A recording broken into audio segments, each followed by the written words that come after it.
E já passamos ao próximo painel, promoção comercial e o desafio de abastecer o mundo. Convidamos o embaixador Rubens Barbosa, do Instituto de Relações Internacionais e Comércio Exterior do Brasil, que recebe o embaixador Roberto Jaguaribe, presidente da Apex. Também a embaixadora Darcy Vetter, negociadora-chefe de Agricultura dos Estados Unidos, e o senhor Juan Carlos Marroquim, presidente da Nestlé Brasil.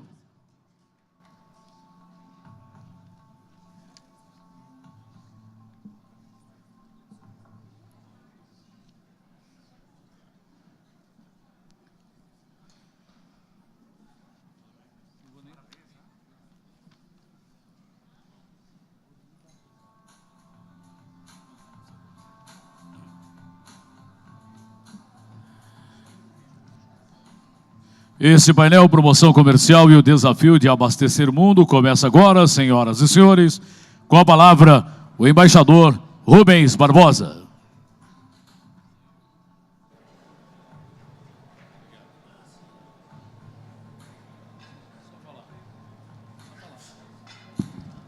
Alô, bom dia a todos, é um grande prazer estar aqui nesse evento tão importante. E eu queria agradecer aos organizadores pelo convite. Como já estamos com adiantada hora, vamos começar diretamente esse painel. E eu queria só lembrar uma informação que o ministro Maggi deu na sua apresentação, quando ele disse que o governo brasileiro está empenhado em tendo como meta aumentar a sua participação no comércio internacional de 7 para 10%, na área agrícola, de 7 para 10% em 5 anos. E esse painel focaliza justamente isso, um dos aspectos importantes para permitir que o Brasil alcance essa meta, que é a promoção comercial e os esforços para a abertura de mercados. Então, sem mais delongas, eu vou pedir ao embaixador Roberto Jaguaribe, que é o novo presidente da Apex Brasil, para fazer a sua apresentação. Roberto.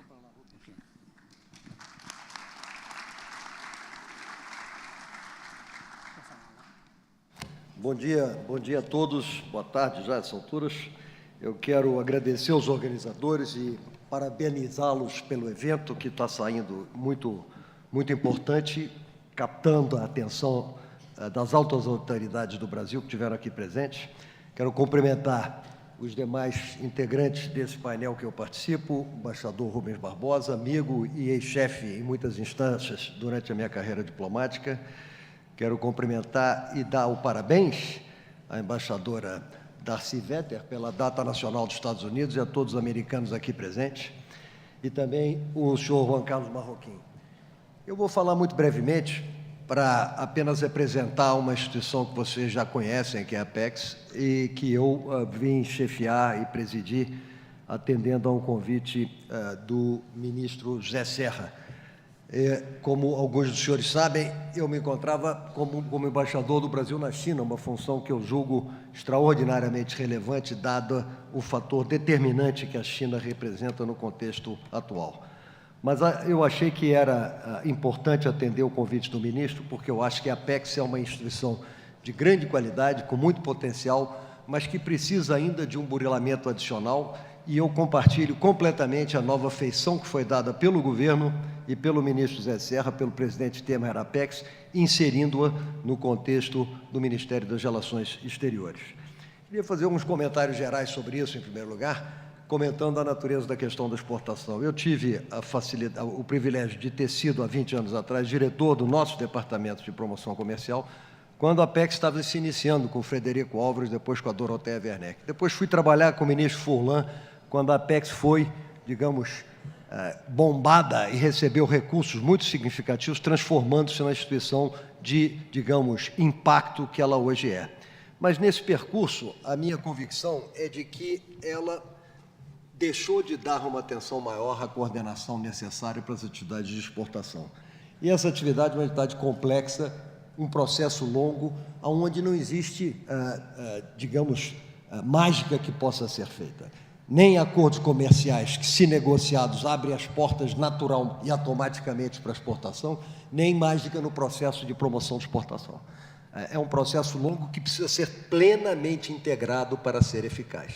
E esse eu acho que é um dos papéis que a Apex tem que cumprir, já cumpre com muita competência, mas a minha leitura é de que as entidades no Brasil tendem a gerar um certo espírito autárquico e não geram o esforço de coordenação e integração necessário, sobretudo num ambiente como o de exportação, que requer uma amplitude de interface, tanto com o setor privado, como com o setor público e outras agências relevantes. De forma que a minha intenção fundamental, já aproveitando um trabalho muito positivo que foi feito por meus predecessores, é transformar a Apex numa entidade muito mais aberta e de coordenação, em particular com o Itamaraty, onde houve uma duplicidade, eu diria mesmo uma competição totalmente infrutífera ao longo dos últimos 20 anos, impedindo que houvesse um desempenho mais favorável no exterior. A minha percepção, inclusive, diz respeito à necessidade de ampliar a interface com o próprio Ministério da Agricultura em função da dinâmica da relevância crescente que tem o produtor e o produto agropecuário no Brasil para as exportações brasileiras. De modo que boa parte do que eu vou dizer aqui hoje ainda será submetido à avaliação do ministro Blairo Maggi, a quem vou visitar essa semana, para formarmos um grupo coeso junto com o setor produtivo que possa dar consequência à multiplicidade de ações que eu julgo que são necessárias para a ampliação do esforço e da capacidade de exportação do Brasil nesse segmento. O ministro Zé Serra, na sua apresentação, culminou com um dos aspectos que eu acho muito relevantes. Como os senhores sabem, uma das conquistas recentes do Brasil foi a aprovação do novo Código Florestal. Esse novo Código Florestal cria a possibilidade de uma aliança extraordinariamente importante, modernizadora, sustentável entre o meio ambiente e a agricultura, tanto familiar como a agricultura em larga escala. O Brasil hoje é um dos únicos países do mundo que tem essa capacidade, muito superior àquela que a gente vê nos produtores tradicionais, sobretudo na Europa e na Ásia, como já foi salientado, e esse esforço pode continuar sem detrimento de nenhum impacto ambiental negativo, ao contrário. Agora, essa realidade, porque não é apenas uma perspectiva, já é uma realidade no Brasil, não encontra eco de compreensão de imagem, seja aqui mesmo no país, seja no exterior. E é muito importante trabalhar para reverter esse processo de identificação do Brasil como destruidor de floresta, em vez de ser o que ele efetivamente é, um dos produtores mais sustentáveis de agricultura no mundo. Então, esse é um dos esforços que, conjuntamente a várias iniciativas que já foram apresentadas, nós vamos valorizar e buscar fazer programas específicos que possam gerar um impacto a curto, médio e longo prazo no exterior, revertendo essa imagem em prol de benefício, inclusive de um valor agregado, de uma marca coletiva para toda a agricultura do Brasil, que vai melhorar o nosso desempenho. Outra questão que eu julgo muito importante diz respeito, de novo, à agregação de valor. E isso requer um entrosamento pleno de todos os âmbitos do processo de exportação, desde a produção, porque, na verdade, a exportação começa na produção. Se não tem produto competitivo, não há milagre posteriormente que possa ser feito para transformar aquilo num valor cobiçado no exterior. Então, é preciso trabalhar desde o começo até a parte final, que é a promoção comercial, mas passando por uma multiplicidade de elementos onde a Apex poderá e contribuirá cada vez mais, seja na área de infraestrutura e de logística, que no setor agrícola, como nós sabemos, tem um impacto altamente consequente, e em particular no Brasil, seja na questão de negociação comercial, porque, afinal de contas, se você não tem uma noção precisa daquilo que você pode exportar, o seu processo negociador fica dependente de apenas algumas interpretações que não são calcadas na realidade efetiva. Inteligência comercial, de detectar nichos de mercado, e, como nós sabemos, a agregação de valor encontra barreiras tarifárias e não tarifárias crescentes em quase todos os mercados. É importante, portanto, haver uma conciliação de todos esses elementos na hora da negociação. Outra área que eu considero importante diz respeito a alguns destinos prioritários para a exportação brasileira. Já foi dito aqui por apresentações anteriores, o Marcos Yangs em particular, da relevância da Ásia como um todo e da China em particular. E a China não apenas hoje é o nosso maior parceiro comercial, como também se transforma num grande investidor no Brasil, inclusive na área de infraestrutura que pode beneficiar esse setor. A África é uma outra área muito importante, onde é preciso uma aliança estratégica mais inteligente do que nós fizemos até agora. Se nós formos para a África Ocidental, nos supermercados ali, vamos encontrar essencialmente produtos europeus. Por quê? Porque as cadeias de distribuição são todas europeias. Os africanos têm uma dieta alimentar muito mais próxima da brasileira, mas nós não somos exportadores significativos de alimentos para lá, porque nós não fazemos parte das cadeias de distribuição que constam dali. É preciso criar uma inteligência dentro do setor produtivo, com apoio, eventualmente, do setor público e do BNDES, possivelmente, para uma estratégia que possa suprir essa deficiência. De novo, eu acredito que a Apex possa contribuir nesse particular. A Apex já faz uma multiplicidade de programas com o setor agrícola, mas não proporcionalmente à relevância e ao dinamismo que esse setor apresenta no âmbito das exportações. E, por isso, um dos objetivos que o governo tem, e eu fui incumbido de levá-lo adiante, em coordenação, evidentemente, com todas as áreas relevantes, é ampliar a proporção do apoio que a Apex concede a esse setor em função do dinamismo que ele já apresenta. Só algumas palavras iniciais para apresentar o interesse grande que a Apex continua tendo por esse setor e a forma como nós pretendemos ampliá-lo. Muito obrigado.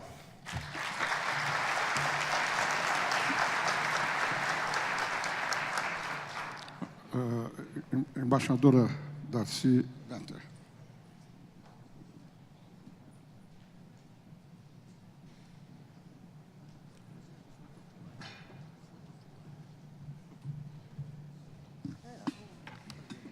Well, good afternoon, everyone. Thank you very much to the organizers of the forum for inviting us here today, and it's a pleasure to be here with my fellow panelists. Thanks as well for the well wishes we've heard for our Independence Day. 240 years ago today, the United States staged the original Brexit, and we are celebrating that independence and happy to do it with you.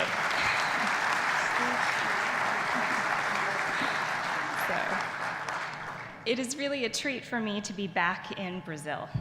Our countries have so much in common, particularly as agricultural producers and exporters. We have a common challenge. Other speakers have noted that we have to feed a growing world population, and we have to do it in the face of a changing climate. Progress on these challenges will require a more coordinated and coherent policy approach by governments around the world. Yet, when we talk about the need to feed this growing population, we talk a lot about increasing productivity, but we often forget to talk about the movement of food and how important it is that trade be part of this equation.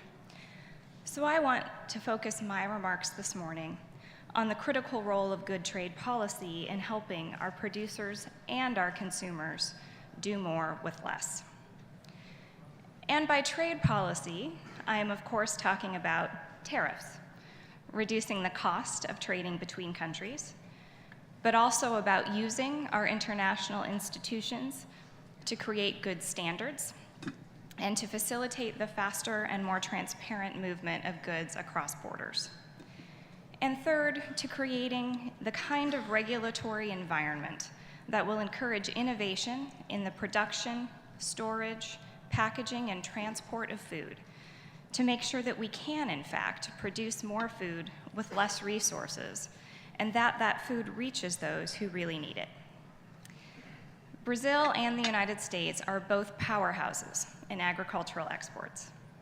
And our agricultural success and the overall size of our economies means that we have a great ability to influence global trade policy that are critical to making sure that food reaches consumers in our countries and around the world at affordable and predictable prices. Sound trade policies help farmers and ranchers, both large and small, achieve higher incomes, improve living standards, and create jobs throughout the agricultural sector. Simply put, good trade policies give both producers and consumers more choices. Reduced tariffs, for example, make our agricultural products more affordable and more competitive in new markets, creating opportunities to sell our products around the world. Lower and more predictable tariffs also contribute to greater variation in diets and better nutrition. The United States, for example, is proud of the fact that not only is it a major food exporter, but one of the largest food importers. That means that our consumers benefit from having access to fresh and affordable foods year-round, even when it is not our growing season. Consumers and producers also benefit when we cut the time and cost to move agricultural products across borders. Full implementation of the WTO Trade Facilitation Agreement will help producers and consumers all around the world through increased transparency of customs procedures and export requirements. The OECD estimates it would cut trade costs by about 15% in developing countries and 10% in developed ones. That's real money back in the pockets of our producers, particularly in low-income communities that depend on agriculture. And greater predictability means that products arrive fresh, of higher quality, and food waste is reduced.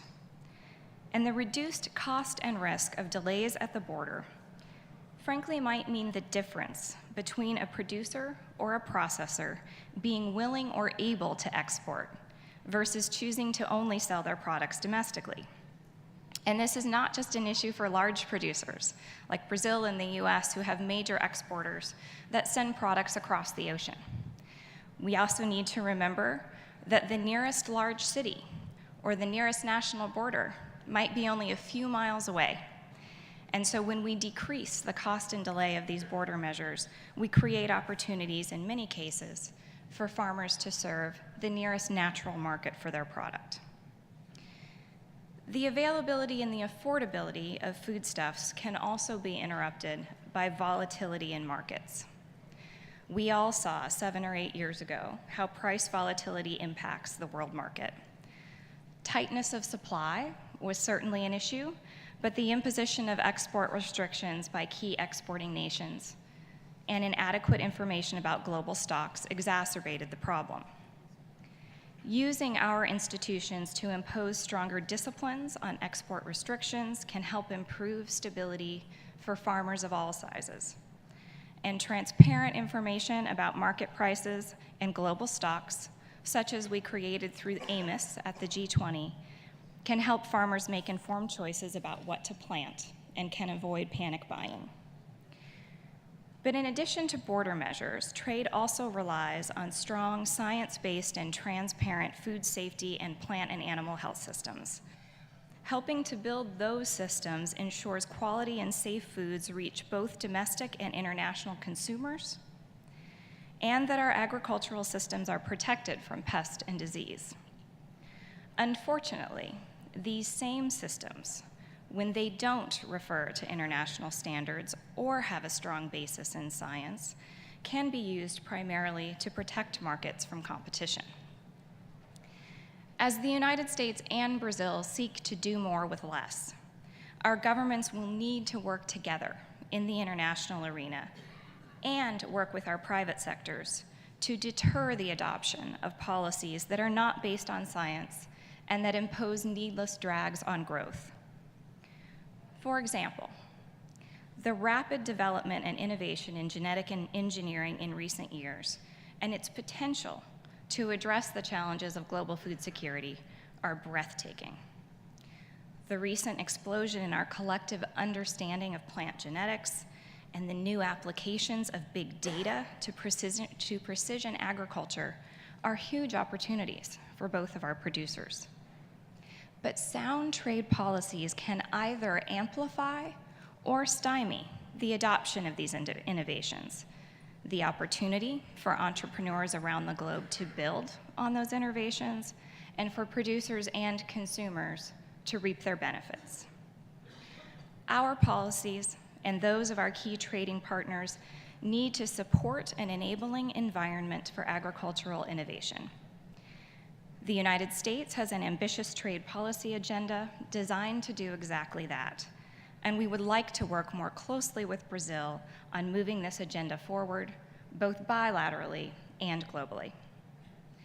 As two of the largest agricultural traders in the world, Brazil and the United States must stand shoulder to shoulder in addressing constraints faced by our producers, not only in the current weed and pest pressure that are faced by our farmers, but the longer run pressure of producing enough food to feed a burgeoning global population while adapting to climate change. Agricultural producers in Brazil and the United States are already deeply invested in biotechnologies. Our governments should be, indeed must be, leaders in working with our trading partners, particularly China and the European Union, to support the adoption of policies that allow greater use of these technologies. We already know that China is committed to modernizing its agricultural sector, that it has a critical need to improve production, control waste and runoff, conserve scarce water, and to do all of this through technologies that are scalable to its smallest and its largest producers. When we meet with agricultural leaders in China, it is clear that they see biotechnology as part of this equation. China has a strong biotech sector of its own and is making continued investments in this area. So it is essential for the United States and Brazil to work together creatively to address the concerns of our trading partners and broaden the conversation on biotechnology, away from simply asking countries to adopt a particular trait or event, and moving toward a conversation about approving and adopting biotechnology regulatory systems, and that those systems are seen as one critical element of a country's ability to create a welcoming environment for innovation and investment. The challenge is to find the type of engagement that will allow us to resolve both current trade irritants and to foster cooperation and allow technology providers, producers, and consumers to take advantage of more open markets in the long run. Just last year, the United States and Brazil worked together to enable a new discussion of risk communication in the WTO, to better inform and equip governments how to push back on the misinformation about biotechnology being spread by different groups around the world. We are also pleased that the UN Food and Agriculture Organization is taking on new work on agricultural biotechnologies with the first symposium it held in Rome in February. We are looking at ways to support additional work on biotechnology, including those that enable access to them by small landholders.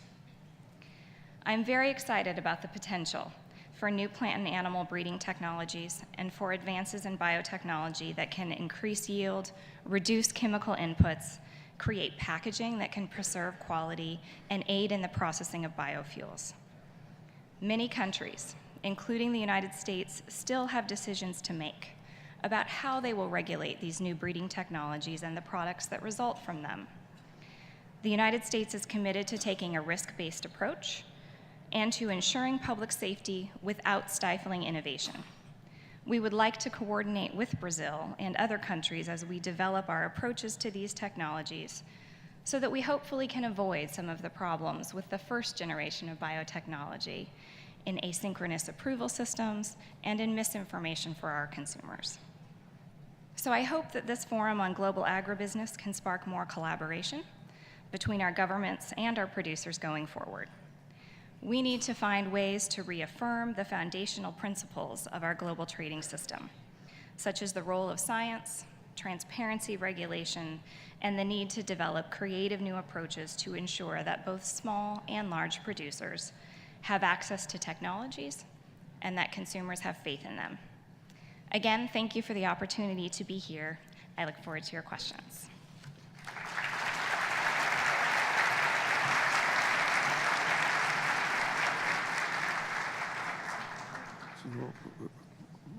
Vamos ouvir agora o senhor João Carlos Marroquim, presidente da Nestlé Brasil.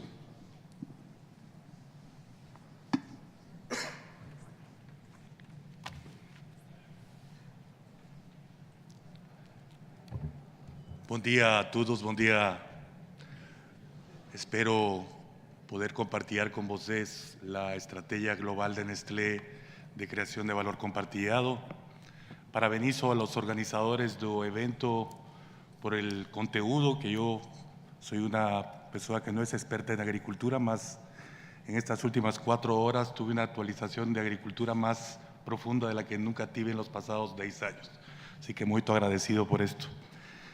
Yo voy a hablar un poquillo de la estrategia de Nestlé de creación de valor compartido. Este es un concepto desenvolvido por Harvard University, por el profesor Michael Porter, que el objetivo final es inserir valor en toda la cadena de valor, desde la parte agrícola hasta el consumidor. Voy a comenzar con un video dura 1 minuto y medio de nuestro CEO global, Paul Bulcke, que cuenta de un jeito súper claro cómo funciona esta estrategia.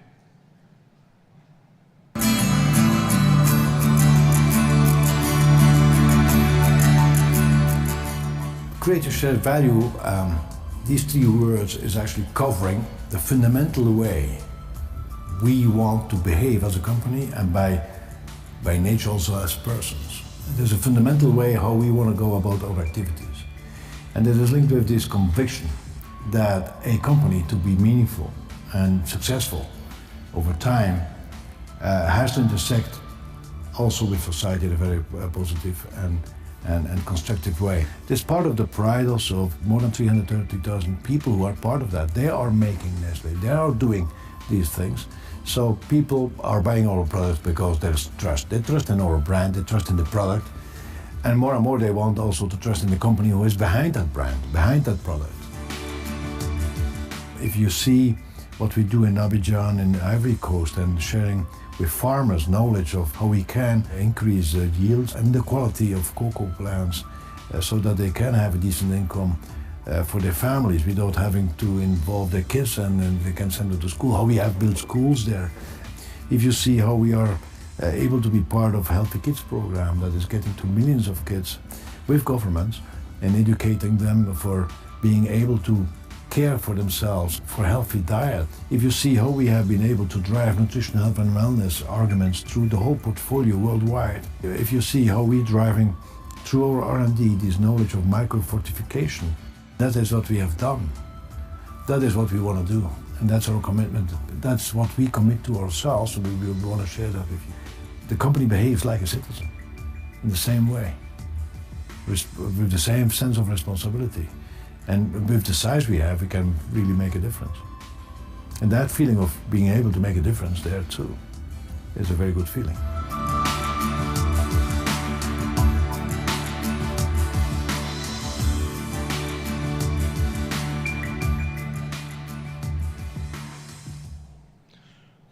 Voy a hablar rápidamente del resumen de esta ecuación de creación de valor compartido, donde están las 3 dimensiones desde compliance, sustentabilidad y creación de valor compartido, con las dimensiones de nutrición, agua, protegiendo el futuro y los principios del negocio y los códigos de conducta. Un poquillo Nestlé no mundo, no somos de longe la organización de alimentos y bebidas y de nutrición mayor del planeta. Tenemos una organización con 400 fábricas a nivel mundial, 31 de ellas no Brasil, más de 4 millones de productores, más de 400.000 productores entrenados durante el 2015 y 120 millones de reales investidos. No Brasil, estamos conmemorando este año 95 años, nuestro primer gran producto fue leite Mosa y desde esa época comenzamos a comprar leite no Brasil dando asistencia técnica. Compramos el 8%, 1.8 billones de litros de leite, que es una cantidad expresiva si comparamos con cualquier otro país del mundo.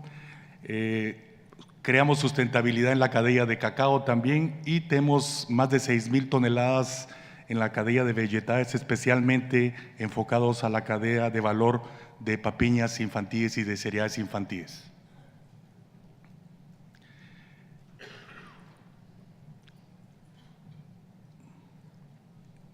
¿Qué es lo que quieren los consumidores? Estamos viviendo una época, yo gusté mucho de un slide anterior donde habían como 5 fases de lo que estaba aconteciendo con la parte agroalimentaria a nivel mundial.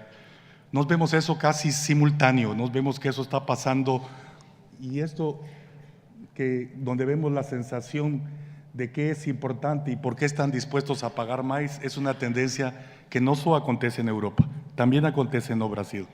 Ciertamente los poderes adquisitivos son diferentes, mas hay una tendencia real. También hoy de mañana falaron cómo diversificar el agro brasilero para tener un poco menos de técnica. Es un mercado con mucho potencial para productos orgánicos, por ejemplo. Es muy difícil conseguir cualquier commodity orgánico en Brasil. Es una condición del mercado, mas hay mercado para eso, incluyendo para exportación. Y el consumidor ahora tiene los inventos de la telefonía móvil y de los teléfonos inteligentes, tiene toda la información de los productos a mano. ¿Y qué busca? Transparencia. El consumidor quiere saber de qué están feitos sus productos, qué está consumiendo y por qué. Y aquí podemos ver una estadística de las búsquedas en Internet, donde podemos ver que transparencia y conocer por dentro el producto entre los millennials y los jóvenes es cada vez más importante. No somos una compañía muy enfocada a marcas. Si no cuidamos de las nuevas generaciones, del contenido, de la calidad, va a ser muy difícil que podamos seguir teniendo el valor de esas marcas con el consumidor. Voy a hablar un caso concreto del café no Brasil. Allente es el primer mercado, somos la compañía más grande de café soluble en el mundo. Somos la compañía más grande de Nespresso en el mundo y somos la compañía más grande de Nescafé Dolce Gusto. Pero cada una de ellas tiene estrategias diferentes. ¿Por qué? Porque la estrategia de soluble es un producto instantáneo.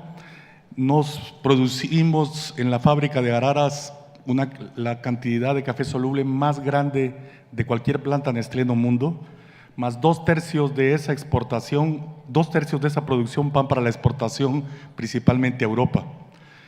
Alguien falaba hoy también de mañana cómo agregamos valor a nuestros commodities, y este es un buen ejemplo de cómo hacerlo. Y aquí tenemos un buen ejemplo reciente con Nescafé Dolce Gusto, donde tenemos todas las certificaciones 4C desenvolvidas con una ONG alemán hace unos 15 años, que es un código común de estándares de café, con el cual tenemos la certificación de la mayoría de nuestros productores no Brasil. Comenzamos en el 2011 aquí, más es un proyecto que comenzó en el 2005 a nivel global y estaban avanzando de manera sustentable. Ya tenemos más de 1000 cafeticultores con licencia 4C en Brasil y el volumen del café comprado crece de manera sostenible. Implementamos desde que comenzó el programa 9.9 mudas de café. Estamos invirtiendo solamente en esta área 315 millones de reales y este es el café utilizado en la posición de Nescafé para el mercado brasilero e internacional. Para Nespresso compramos 30,000 toneladas por año, certificación AAA, casi el 50% certificado por Rainforest.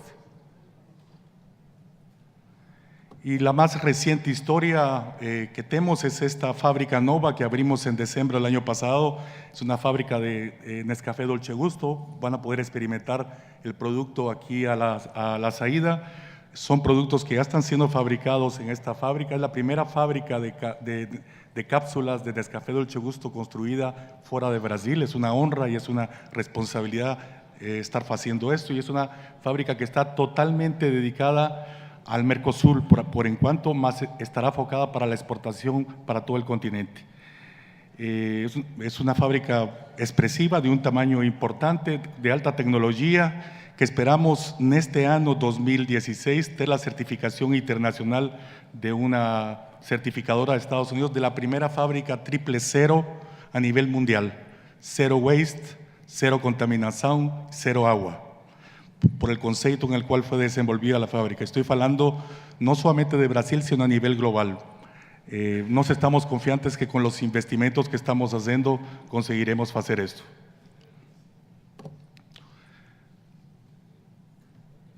inventamos un jeito de motivar a los productores de café, premiando, reconociendo la cualidad de aquellos productos que tienen una mayor cualidad expresiva. Tenemos la primera colheita premiada, aquí tenemos a los productores en su fazenda y vamos a continuar dentro de nuestro proceso de innovación. Hay un tema importante de informalidad que existe en todas las cadenas de suministro, que queremos continuar trabajando para fortalecer las capacidades, para generar riqueza en los productores también, principalmente en los jóvenes, para disminuir el trabajo informal. Obrigado.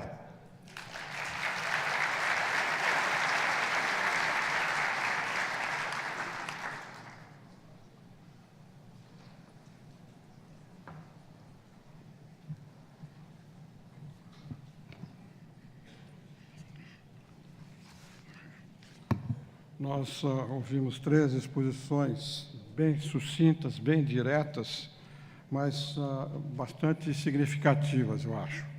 O embaixador Roberto Jaguaribe adiantou para os senhores as principais linhas que ele vai adotar nos trabalhos da Apex, ressaltando a coordenação necessária, né, entre os diversos órgãos para maior efetividade dos trabalhos do governo nessa área, ressaltando também a importância, como foi dito por outros aqui, a questão da sustentabilidade e a questão da imagem do Brasil, que pode sair dessa posição defensiva para uma posição muito mais objetiva. Acho que o embaixador Jaguaribe adiantou essas novas linhas que são, acho que, muito importantes e vão reverter justamente para o trabalho de promoção comercial mais efetiva, com a coordenação estreita entre a Apex e o Itamaraty. A embaixadora Vetter fez uma apresentação muito direta também, ressaltando a importância do setor agrícola nas negociações internacionais. E o que me impressionou muito foi a ênfase que ela deu sobre a necessidade de um trabalho conjunto entre o Brasil e os Estados Unidos, ressaltando 2 áreas, a inovação e a biotecnologia. Eu fiquei esperando que, no transcurso dessa exposição tão positiva em relação ao Brasil, ela fosse anunciar a abertura do mercado americano para a carne, mas, infelizmente, fica para uma outra oportunidade. E, finalmente, nós ouvimos uma apresentação interessante do presidente da Nestlé aqui no Brasil sobre a estratégia global da companhia. E aqui eu queria olhar pelo outro lado. O que ele mencionou tem que ver com as negociações internacionais. Os senhores sabem que nós estamos passando por uma grande transformação nas negociações comerciais e, hoje, esse aspecto que ele mencionou como reação da companhia é uma das preocupações hoje dos países, sobretudo dos países desenvolvidos, que é essa questão da precaução, né, da importância dos padrões de consumo nas negociações internacionais. E a Nestlé, como ele mostrou, está preocupada com isso, e isso vai ser, o Brasil, como um grande país agrícola e exportador de produtos agrícolas e pecuários, nós vamos ter que começar, já começamos, mas temos que ter mais atenção nessa nova tendência, porque são padrões. Eu, quando estava como embaixador em Londres, há muitos anos, vi a primeira manifestação da Oxfam, que era uma ONG, colocando um selo de qualidade justamente no café, lá em Londres. Foi o começo dessa tendência que hoje está tão desenvolvida. Eu queria, portanto, agradecer a presença dos 3 panelistas, do embaixador Roberto Jaguaribe, da embaixadora Darcy Vetter e do Juan Carlos Marroquim, pelas apresentações tão atualizadas, tão diretas e de tanto interesse para os senhores. Muito obrigado.